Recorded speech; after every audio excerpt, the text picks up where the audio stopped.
This story starts off with some villager women talking about how Prince Siegfried was crazy last night, and another woman chimes in saying how she heard he was unrivaled across the lands, but the rumors couldn't have prepared her for that. Now you may be asking, what is she referring to? Well, thanks to the village elder, apparently the prince of the country came through this village and slept with every single virgin woman in this village.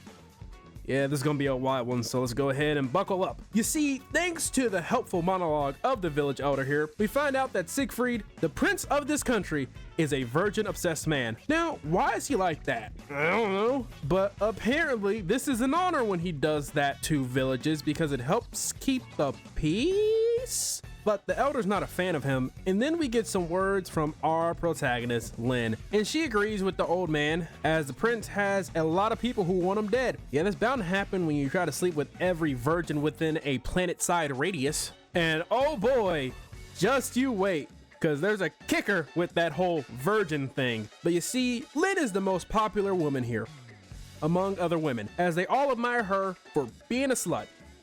Man, oh man, I wish that was Cap, and one of them admires her so much, she asked to lick her skin. I wish I was making that up. But she's the only one in the village Siegfried did not sleep with because of her not being a virgin. And like, I just cannot fully explain the tension in these panels. But there is more tension on these panels than a stepbro and stepsis stuck together in a closed space on a hub. As the one having her tongue fiddled says since Siegfried taught her how to please men, she wants Lynn to teach her how to please women. We're like 8 panels in and the horniness meter has already broken twice. Anyways, turns out Lynn has been gaslighting the village women as Lynn herself is a virgin, which begs the question, why is she the only one Siegfried didn't sleep with? I don't know, cause I'm just assuming Siegfried can smell virgins at this point, but she's afraid that if she gets in a cage match with the other 3, she'll get caught between a warm place and a warmer place, as they would find out that she's all Cap, no breaks. Lynn starts contemplating whether investing her skill points into the lion skill tree was worth it.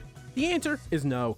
And then we get a jump scare of the village elder peeking in on Lynn. And she's freaked out about this, but starts rationalizing it in her head, saying that maybe she has the potential after all. Lynn, the fuck are you on about, girl? But I guess when you're down bad, you're down bad. But it turns out, yeah, so remember how I said this one gonna be a wild one? Let me reiterate that.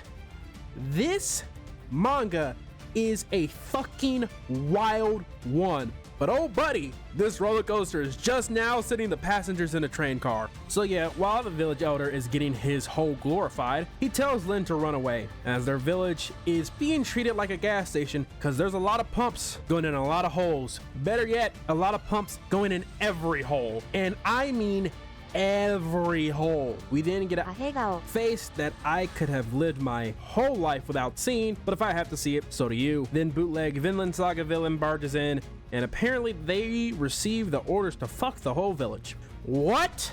I have so many questions. Who are you guys? Like, do you guys normally do this? But my main one is, who the fuck gives that type of order? Ladies and gentlemen and all others, please make sure that all limbs and possessions are inside the train car at all times. The man then charges at Lynn, pants sagging on the ground, ready to pounce. Lynn grabs a knife, prepared to strike, but he stops mid-charge because she's not making him salute the flag at all? And oh my god, she kicked the shit out of him. My god, she even kicked him out the window? I know that shit gotta hurt. We then get some more clarifications that they were instructed to fuck and kill everyone. Oh, glad we got some clarifications on that. But turns out they're doing this because remember that virgin obsessed prince who was trying to compile the fuck every virgin speedrun world record that somehow caused peace? Well, apparently his game got corrupted, or I guess I should say someone corrupted his game. This leaves the ladies quite shocked. Robin then sacrifices herself for Lynn to escape, which she does, but Lynn hates the fact that she abandoned all her friends. But Lynn, in your defense, someone has to survive to tell the story. But then we see it, the Infinity Blade from, well, Infinity Blade, but that shit's stuck in a stone like it's Excalibur. But she gets bonked on the head before she could pull it out by the lowlife from earlier who chased her. But now Lynn's stun-locked and defenseless. Lynn starts thinking back on her life of where did she fuck up? I don't know, probably all the lying, but the sword comes out of the woodworks and is like, lame. You're really gonna let those be your final thoughts? Back to the bozos who are struggling to get their flower to grow, but they're shocked when Lynn stands up as she starts giving her contractually obligated main character speech as she releases a bright white, blue, green, I don't know, man, it's on a black and white panel light that engulfs everyone. The sword likes Lin's fighting spirit, and because of that will lend her his power. The light then settles down, and Lin was wondering whose voice she just heard, but is pulled back to reality when she hears the bandit screams. Everyone please make sure you are buckled in tightly, as this will be the first descent of many, because it's only going to get wilder from here. The lowlifes are of course freaking out because as they've gone from being the hot dog to being the bun, as they now have to deal with this existential crisis at the same time of having to deal with Lin. The captain does the bold strategy of threatening to fuck and kill Lin. His grunts then bring up the logistical difficulties of this task, and after a quick game of Tetris in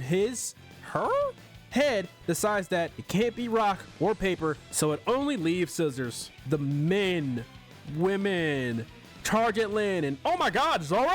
Is that Zorro? Cause boy, she sliced and diced those women like nobody's business. But Lin is a little shaken up as she's just killed 3 people. So you remember at the beginning of this video how I mentioned that kicker thing? Well, here's that kicker. You put 2 and 2 together yet? Yep, it's exactly what you think.